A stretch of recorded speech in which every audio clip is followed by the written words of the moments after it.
Bom, pessoal, estamos aqui de volta, dando sequência à nossa aulinha do curso de assistente de controle de qualidade, organizado pelo Pronatec, Minas Gerais, sob a batuta da Escola Estadual Professora Alaide Lisboa de Oliveira, e ministrada por mim, César, e organizada administrativamente pela nossa apoio, que é a Jucimara Ribeiro, tá bom? Então, nós, na primeira fase da aula de hoje, a gente entendeu um pouquinho sobre comunicação e as formas ao qual a gente consegue fazer comunicação, tá bom? E agora, a gente vai tocar num outro ponto que está diretamente ligada ao controle da qualidade, que é o quê? Que é o trabalho em equipe. Ou seja, se a gente consegue trabalhar bem em equipe, a gente está também fazendo um bom controle de qualidade. Ou seja, a gente está mais propenso a acertar do que a errar, quando a gente consegue ter essa sintonia com a nossa equipe de trabalho. Um exemplo que eu gosto muito de dar a respeito do trabalho em equipe é na Fórmula 1. Todo mundo já deve ter visto um pedacinho de Fórmula 1 e tem um momento em que o piloto sinaliza através do rádio para o box, ou seja, como se fosse uma oficininha montada na beira da pista onde está acontecendo a corrida.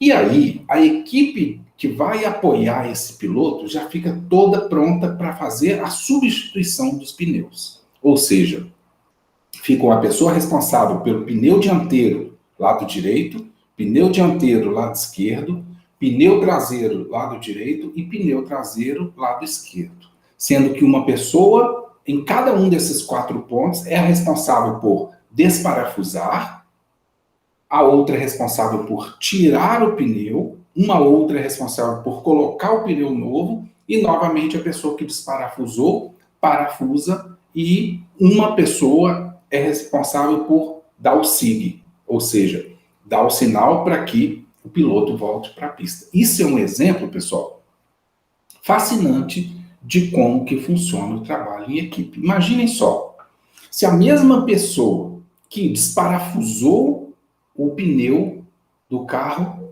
da Fórmula 1 fosse a responsável por pegar, retirar o pneu, depois colocar, imagine a quantidade de tempo que perderia em uma competição de alto rendimento como é a Fórmula 1. Então, é um exemplo clássico de entrosamento, é um exemplo clássico de como que há que se ter uma sintonia no momento de trabalho em equipe. E isso, pessoal, nós temos esse exemplo na Fórmula 1, mas isso perpassa muitas áreas de atuação, de prestação de serviços, de comércio, de vendas, de produção. Essa sintonia entre a equipe, ela vai para várias vertentes aí empresariais, várias vertentes do mundo dos negócios também, e também, de uma certa forma, acaba esbarrando também na nossa vida pessoal, não é verdade? Por exemplo, saindo totalmente do mundo empresarial e caindo para o mundo das artes. Vamos imaginar uma orquestra ou uma banda de rock que, quando começa a tocar, um instrumentista não espera o outro fazer o início e já começa a atravessar a música de forma abrupta, ou seja, sem esperar o início do outro ou sem acompanhar as notas musicais certinhas e o momento certo de entrar cada um dos instrumentos. Vai virar uma bagunça, não vai? Aquilo que deveria ser uma sintonia de uma orquestra, entrando o violino na hora certa, entrando o bumbo na hora certa, entrando os demais instrumentos na hora certa, ficaria totalmente desafinado. Então, isso também é um exemplo que, até nas artes, também há que se ter um trabalho em equipe e haver um entrosamento entre todos os componentes. Numa banda é assim, né? Num grupo musical, seja lá o que for no mundo do teatro, imagina só, antes de começar uma cena, o ator já entrou na parte que não lhe compete e assim vira aquela confusão toda. Então, é também um bom exemplo de como que deve funcionar na prática o trabalho em equipe. E, pessoal, cada setor que compõe a equipe, cada um tem uma habilidade diferente, cada um tem uma forma diferente de fazer as coisas, cada um tem um ponto forte e um ponto fraco, um ponto a ser desenvolvido e um ponto já mais sólido. Então, o líder dessa equipe, ele tem que ter a sabedoria suficiente para entender quais são as habilidades específicas do servidor, do colaborador, do funcionário e fazer a exploração dessa habilidade em prol da equipe e automaticamente da empresa.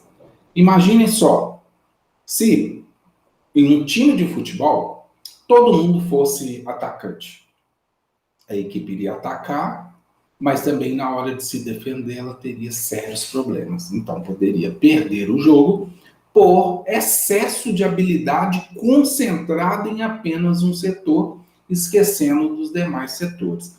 É um exemplo também de trabalho em equipe, de estratégia e de equilíbrio em termos de habilidades, tá bom?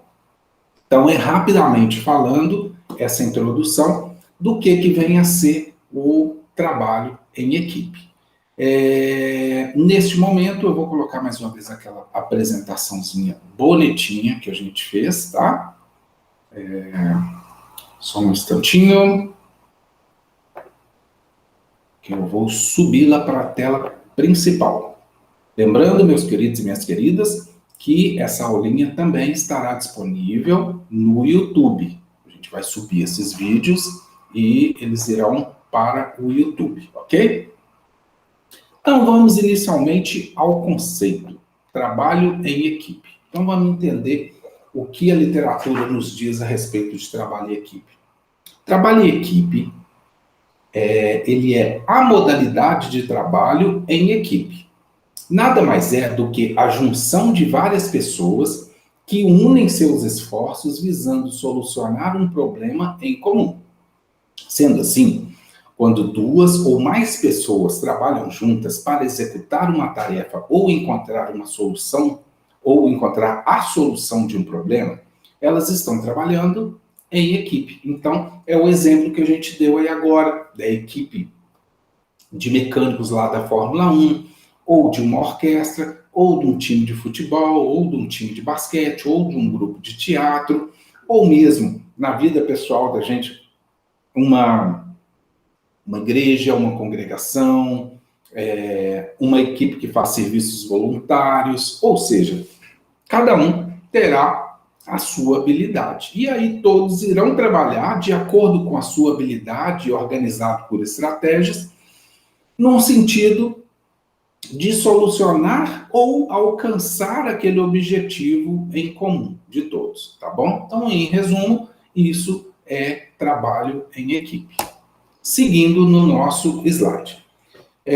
Nós temos aí alguns pilares que nós consideramos como pilares principais para que o trabalho em equipe dê certo, para que haja o entrosamento, para que haja um entendimento positivo no que se refere a trabalhar em equipe. Então, você cursista, você que está fazendo o curso, vamos raciocinar e fazer o exercício mental de tentar entender esses pilares sobre várias vertentes. Mesmo que você seja um empresário futuramente, que você seja um empreendedor, mesmo que você seja um colaborador, um trabalhador, um funcionário de alguma empresa, ou mesmo, quem sabe, em alguns quesitos aí da vida pessoal, ou mesmo do empreendimento artístico, ou do empreendimento social, tá? Então, vamos tentar fazer esse exercício de mentalização e de organização desses pilares, dessas ideias, desses conceitos em nossa cabeça, tá bom? 1. Treinamento e autoconhecimento. O primeiro ponto a trabalhar é conhecer as habilidades individuais dos membros da equipe para, assim, treiná-la para que cada ponto forte de seus integrantes possa ser potencializado para a resolução de situações que visem o bem comum. Então, é preciso fazer um trabalho de conhecimento profundo da equipe e todos também se conhecerem. Pessoal, eu acho que esse ponto, ele é fabuloso quando a gente pensa num time de futebol ou na equipe de Fórmula 1 lá. Imaginem só, se o líder, o organizador da equipe de Fórmula 1 coloca uma pessoa para tirar o pneu ou colocar o pneu na hora certa e essa pessoa não consegue carregar o pneu. Que tragédia que seria. Então, isso envolve o treinamento e o autoconhecimento, ou seja, a liderança, aquele que organizou as estratégias de fazer aquela troca daquele pneu, precisa de entender e conhecer a sua equipe. Ou seja, a pessoa que não consegue carregar o pneu, ela terá que ocupar uma outra função dentro da equipe. Ou seja, por que não ela não seria a pessoa que iria desparafusar ou parafusar os pneus através daquela máquina? Não é verdade? E automaticamente a pessoa que tira e coloca o pneu, ela tem que ter a habilidade e a força para a retirada daquele material tão pesado como é aquele pneu de Fórmula 1. Então, isso é o autoconhecimento, é o conhecimento individual, né, o seu conhecimento próprio, e também o conhecimento da sua liderança e dos integrantes da sua equipe também, no sentido de potencializar aquilo que você tem de melhor. Imaginemos no futebol, a gente pegar o Ronaldinho, que era um ótimo atacante, e colocar o Ronaldinho de goleiro. Seria uma perda em dois setores, concordam? Ou seja, o time perderia no ataque e teria uma péssima defesa, porque possivelmente o Ronaldinho não era muito interessante no gol. Então, pessoal, na vida do mundo dos negócios, na vida empresarial, na vida do empreendimento, é a mesma coisa. Então, precisa de se ter o conhecimento dessas habilidades individuais de cada membro da equipe, para aí sim traçar a estratégia, traçar o esquema tático de como essa equipe vai abordar determinados tipos de assunto. É aí que surgem os setores dentro de uma empresa. Uma pessoa vai cuidar da parte financeira, uma pessoa vai trabalhar no setor produtivo, a outra pessoa tem muita facilidade de comunicação, ela vai trabalhar diretamente no atendimento ao cliente. Uma pessoa consegue vender a imagem do produto muito bom e tem ótimos relacionamentos externos, por que não essa pessoa ir trabalhar no comercial? E assim sucessivamente. Então, precisa-se, sobretudo, ter o conhecimento e o autoconhecimento da equipe. E, pessoal, em tudo isso não adianta se não houver o treinamento. Ou seja, a pessoa precisa de treinar e entender do produto ao qual ele representa, conhecer as rotinas da empresa, entender tudo o que acontece ali e assim sucessivamente. Então, aqueles que futuramente se tornarem donos de seus empreendimentos aí, ou se tornarem lideranças, caprichem, treinem bastante os vossos colaboradores, insistam com formações, insistam e invistam em formação, e podem ter certeza que quanto melhor treinada a equipe estiver, com uma gama maior possível de informações, automaticamente ela estará melhor preparada para trabalhar em equipe também, tá bom? Como que a gente vai conseguir esse treinamento e esse autoconhecimento? Através de dinâmicas e de atividades de autoconhecimento. Como eu disse agora, pessoal, é investir em formação, é investir em treinamento. Fazer de tudo para que a informação não fique apenas restrita a um pequeno grupo dentro da empresa, mas que quanto mais pessoas entenderem as rotinas de como as coisas acontecem em termos produtivos dentro da empresa, melhor vai ser para o trabalho em equipe, tá bom? Então vamos caprichar futuros empreendedores, ou futuros colaboradores, ou empreendedores sociais, ou empreendedores artísticos, e caprichar em treinamento. 2. Um outro pilar mega importante para o trabalho em equipe: confiança. Vamos ver o que a literatura nos indica. Confiança. Ponto importante são os membros da equipe confiarem entre si e terem a certeza de que o outro, com suas habilidades, conseguirá fazer a sua parte, cumprindo as metas e os acordos. Como conseguir? Através de dinâmicas e atividades que estimulem a confiança interna. Pessoal, vamos voltar lá na Fórmula 1. Vamos voltar no exemplo inicial. Imagine só, o piloto encostou o carro no box, mas o piloto não tem confiança na equipe que vai fazer a troca de seus pneus. O que vai acontecer? Esse piloto possivelmente vai fazer de tudo para não parar nos boxes, concordam?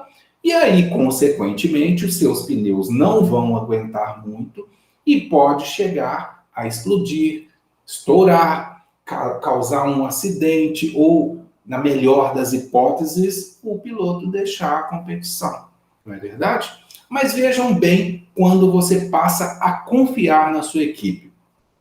O piloto, ele não vai hesitar, ele não vai pensar duas vezes antes de mandar um sinal para a sua equipe e indicar: vou parar nos boxes para troca de pneu. Ele tem tanta confiança na sua equipe que ele vai parar, vai fazer a troca e vai retomar a competição com mais segurança e, automaticamente, com mais confiança, porque estará de posse de pneus em melhores condições. A mesma coisa dentro de um time de futebol. Imaginem só aquele goleiro que só leva frango. Como que a equipe que trabalha no meio campo, que trabalha na zaga, que trabalha no ataque, como que eles vão ficar em relação à confiança no goleiro? Eles não vão querer perder a bola, porque sabem que se perder a bola e o time adversário atacar, o goleiro não defende nada, então esses membros de outros setores já vão trabalhar de uma forma totalmente sem confiança. E isso, pessoal, acaba contagiando um grupo inteiro, quando não existe essa confiança. Como que a gente consegue ter essa confiança? Bom, primeiro treinando. Primeiro entendendo qual é a habilidade principal daquele membro da equipe. Segundo, passando e criando situações de dificuldades que poderão acontecer no dia a dia, como, por exemplo, simulação de caso. Você simula um atendimento a um cliente durante um treinamento, você simula uma situação de conflito, você simula todas essas situações, e aí a pessoa vai aprendendo, o profissional vai aprendendo a lidar com aquelas dificuldades. Diante disso, automaticamente ele se torna mais confiante e a equipe ao qual ele representa, a equipe ao qual ele trabalha, também vai depositar nele a confiança. E essa relação de confiança, pessoal, ela envolve muitos setores. Vai de equipe para equipe dentro da mesma empresa, vai da equipe com a liderança dentro da mesma empresa, vai também com relação do cliente em relação também à equipe que está fazendo o seu atendimento. Então, essa relação de confiança, ela é muito importante para o trabalho em equipe e automaticamente para as suas relações externas à empresa junto ao seu cliente. Uma equipe que passa confiança, ela também transmite essa confiança para o seu cliente e automaticamente o cliente ele ganha também mais confiança no produto ao qual ele está consumindo ou no serviço ao qual ele está recebendo, tá bom? Então, futuros líderes, futuros empreendedores, ou mesmo quem for trabalhar como colaborador, funcionário, servidor, vamos sempre estar aí caprichando bastante nesses trabalhos de confiança. Se você assumir a liderança de alguma equipe ou se tornar um empreendedor, capriche nessa confiança.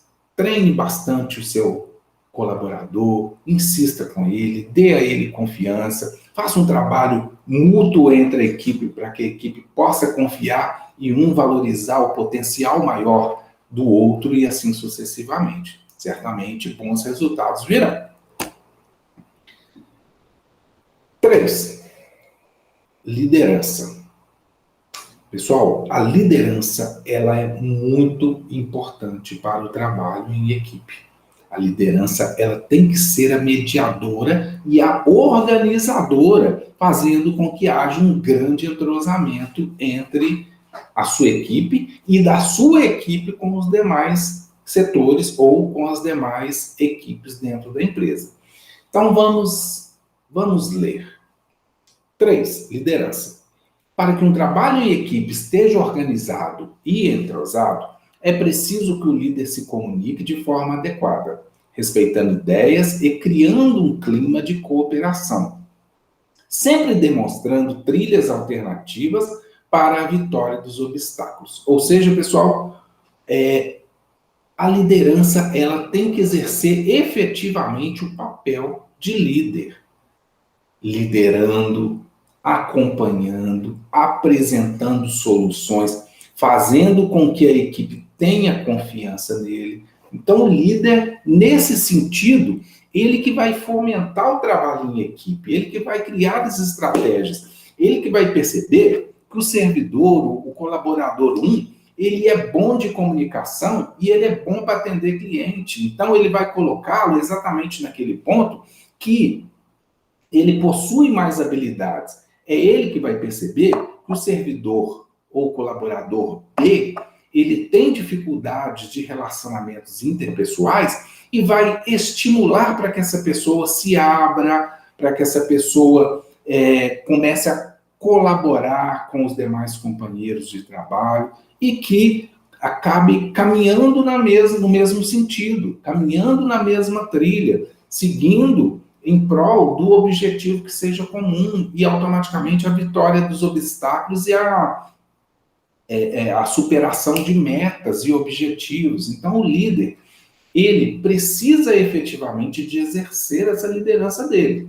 Não basta apenas ser chefe, há que ser liderança. Não adianta nada o líder chegar em sua equipe, bater a mão na mesa, não explicar e não treinar como faz e criar um clima de falta de estabilidade, de falta de equilíbrio e deixar todo mundo correndo para um lado, para o outro, para um lado, para o outro e sem saber qual é o seu papel perante a organização que está representando. Então, a liderança, ela precisa, como se diz na gíria futebolística, é ela que vai pegar a bola, matar no peito, deixar ela cair no chão, olhar para um lado, olhar para o outro, pensar e fazer esse trabalho de maestro mesmo. É ela que vai delegar funções de acordo com as habilidades e competências de cada um dos seus colaboradores. É ele que, num momento de estabilidade, vai bater a mão no peito como um bom capitão, como um bom líder, e vai falar, deixa comigo que eu aponto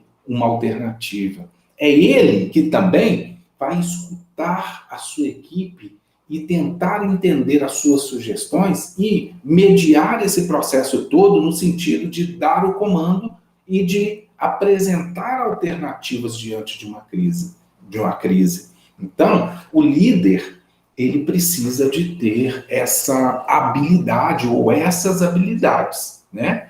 É como aquele jogador que resolve mesmo, é aquele que bate a mão no peito e fala, pode mandar a bola em mim que eu resolvo. Então, o líder, ele precisa estar sempre estudando, ele precisa estar sempre buscando novas ideias, mas, sobretudo, ele deve estar também aberto a ouvir e a escutar e a compreender a sua equipe, tá bom? Então, como que o líder vai conseguir fazer isso tudo?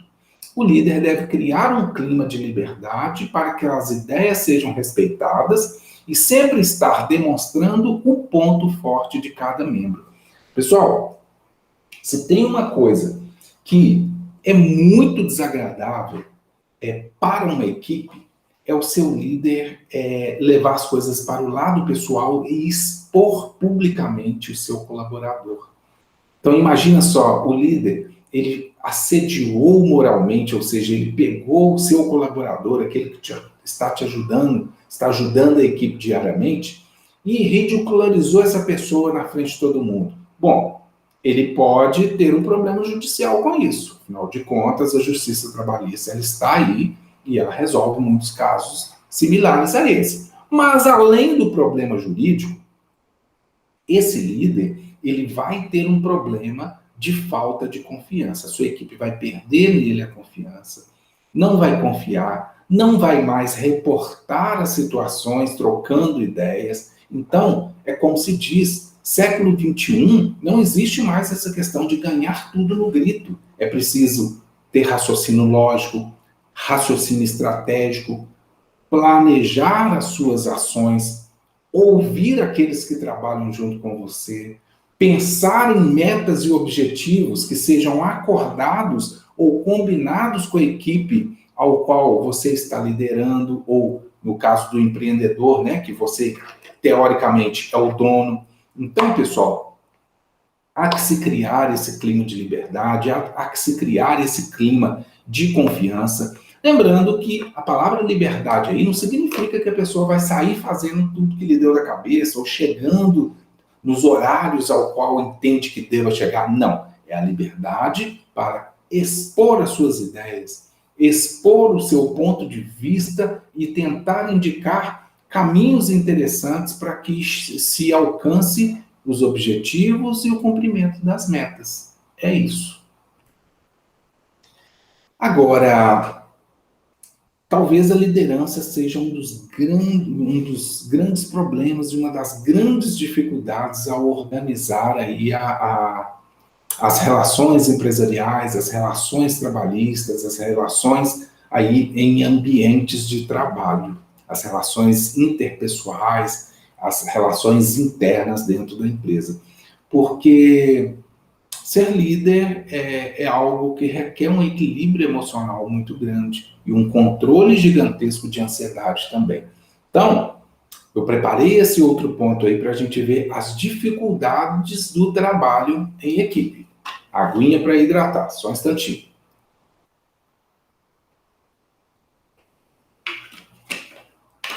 Dificuldades ao trabalhar em equipe. Então vamos entender isso e a gente explica melhor. Se não há boa comunicação interna na equipe, certamente haverá dificuldades em exercer essa forma de trabalho.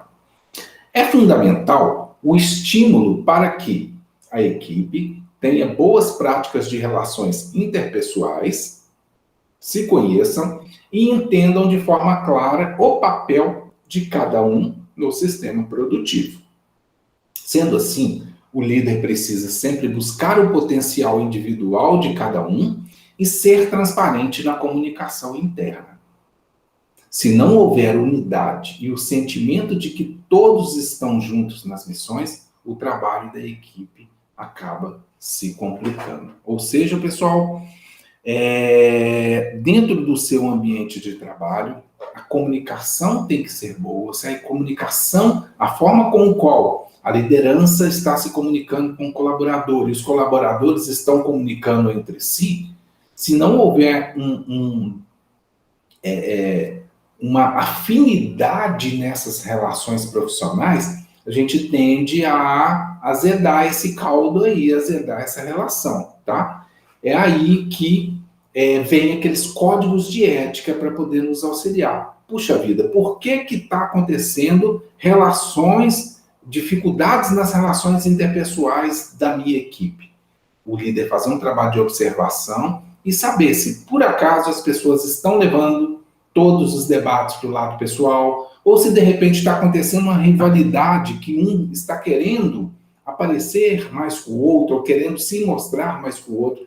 Aí o líder que vai precisar de afinar essa relação, dar as orientações para A, B ou C, e também há que se fazer, e não colocar apenas na mão do líder, uma autorreflexão nesse sentido também. No sentido de não misturar as coisas pessoais, particulares com o trabalho. Pessoal, eu já disse em aulas anteriores, nós somos um país que respiramos muito a cultura do futebol. E um dos grandes problemas que a gente tem em termos de desentendimento no trabalho, adivinha o que é? Dou um bombom para quem acertar. Discussões e desentendimento em torno de futebol. Então o time ganhou, no outro dia chegou o servidor, o colaborador A, e o meu time é o melhor, o seu é o ruim, e o outro não aceitou, passaram o dia inteiro um com a cara virada para o outro, e aí tinha um problema da empresa esperando para os dois se comunicarem, mas aí o que eles vão fazer? Vou conversar com esse atleticano, não vou conversar com esse cruzeirense, não vou conversar com esse flamenguista, não vou... E aí o problema da empresa fica parado em torno de algo que é totalmente pessoal. Então, há que se separar essas particularidades. Óbvio, a empresa vai ser transformada num grande quartel-general, onde não se pode sequer falar de futebol? Não. Há que se ter essa liberdade, mas, por outro lado, a equipe e eu também preciso estar equilibrado para poder separar determinados tipos de brincadeira, separar determinados tipos de fala para os momentos ideais. Não significa, como eu disse, que você precisa de, todos os dias, então, eu vou sair com a minha equipe de trabalho para tomar cerveja. Todos os dias eu vou sair com a minha equipe de trabalho para almoçar. Todos os dias nós vamos sair para lanchar e tomar um refrigerante juntos ou um café. Não necessariamente é isso, pessoal. É a questão do equilíbrio. É a questão que envolve mais o respeito à cultura, ao pensamento do outro, à forma do outro se comportar, do que especificamente você se tornar amiguinho dessa pessoa. O ideal é que tenhamos relações equilibradas. Por isso que trabalhar em equipe é sempre desafiador e se essas relações não estão afinadas, se a liderança não faz sempre feedbacks, retornos para a equipe de onde precisa melhorar, e a equipe também, o colaborador fazer também a sua autorreflexão, no sentido de entender um pouco mais o outro, toda essa relação vai por água abaixo. E quem tem a perder com isso? A equipe e a empresa, automaticamente, a visão que o mundo externo tem da empresa ao qual você representa. Porque se começar com esse tipo de conflito, o seu produto cai no mercado, a confiança da sua empresa cai no mercado, consequentemente, você vai perder para o seu concorrente e o seu posto de trabalho ele pode vir a ficar ameaçado. Tá bom? Então, trabalhando em equipe, todo mundo sai ganhando. Um outro ponto muito interessante é com relação à flexibilidade. Dentro de uma equipe, há diversas pessoas com culturas, comportamentos, visões de mundo e habilidades diferentes. Sendo assim, para o trabalho em equipe fluir bem, precisamos exercer nossa flexibilidade com o companheiro de trabalho, respeitando suas opiniões e valorizando as suas habilidades. É preciso aceitar opiniões contrárias à sua. Afinal, a união das ideias pode gerar resultados sensacionais. Pessoal, é mais ou menos o que eu acabei de citar. Ou seja, a flexibilidade, ela envolve a liderança, mas também a sua flexibilidade para com a liderança e para com seus companheiros de trabalho.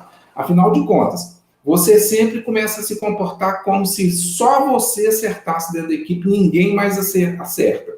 O seu companheiro de trabalho faz um belíssimo atendimento e você tem dificuldade de argumentar com o cliente, mas você também tem a dificuldade de aprender com seu colega de trabalho como você faz isso. Ou seja, você está sendo pouco flexível. Ou então você acaba levando tudo para o lado pessoal e não respeitando a cultura, ou o time de futebol, ou a forma com qual o seu companheiro se apresenta para o trabalho. Então é preciso aceitar as opiniões contrárias à sua. Existia um filósofo, na época do iluminismo, que dizia, e é uma frase que eu uso muito para o meu cotidiano, e até mesmo nos debates profissionais, que diz o seguinte: eu posso até não concordar com aquilo que você fala, mas eu lutaria até a morte simplesmente pelo direito de você falar, pelo direito de você se expressar. Então, pessoal, o conjunto de ideias, ele precisa de ser respeitado mesmo quando você não concorda. E, como eu disse aí no nosso resumo, a união de ideias diferentes, ela pode resultar em pensamentos sensacionais. É como se fosse o seguinte, pessoal, estou com a minha agenda aqui na mão. Se eu mostrar ela aqui para vocês não estão vendo o que está aqui atrás, não é verdade? Vocês e eu não estou vendo o que está escrito aqui. Ou seja, são visões diferentes. O ideal é que a gente consiga abrir o nosso leque de relações de forma que a gente consiga ver os dois lados. É como se fosse uma moeda. Se a gente não vira e não se coloca no lugar do outro, virando a moeda, a gente não sabe o que tem do outro lado. Então, a relação de trabalho, a relação de companheirismo, ela exige essa flexibilidade também, tá bom? Então, vamos ser flexíveis, vamos ser abertos às ideias alheias, vamos praticar bastante a escuta, tá bom? Deixei uma frase para pensar aí, uma problematização, algo para provocar. E eu já falei sobre isso anteriormente. Você já pensou se uma equipe de futebol fosse composta apenas por atacantes? O que iria acontecer?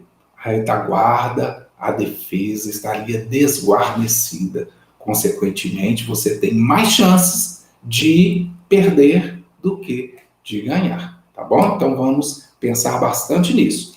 E a comunicação, pessoal, mais uma vez estamos entrando na comunicação. Acho que desde o início do nosso curso na semana passada, que a gente tem batido na tecla da comunicação. Temos sempre, vira e mexe, a gente está falando a comunicação, caprichar na comunicação. Então vamos ver o que temos aí no nosso resumo. Mais uma vez, vamos falar sobre a comunicação. A boa comunicação é indispensável para que a equipe tenha entrosamento e sempre compartilhe informações pertinentes para facilitação e melhora do trabalho. Por isso, sempre troque ideias, experiências, conhecimentos, sugestões ou tire dúvidas com os colegas e, dos colegas. Só tomar uma aguinha aqui, que minha garganta deu uma arranhada, tá? Ou seja, pessoal, a comunicação ela é mega importante porque se você está sempre trocando ideias, compartilhando as suas experiências, os seus conhecimentos, e você também escuta o que o colega tem para dizer, certamente que você vai se munir de informações importantes para trabalhos futuros, para atendimentos futuros, para situações de crise que possa vir a acontecer. Então, a comunicação e a relação interpessoal entre a equipe, ela é extremamente importante nesse sentido. Porque, além de entrosar, você está praticando a sua escuta e você está aprendendo com o outro ou ensinando o outro também, tá bom? Deixei mais uma frasezinha para a gente pensar aí.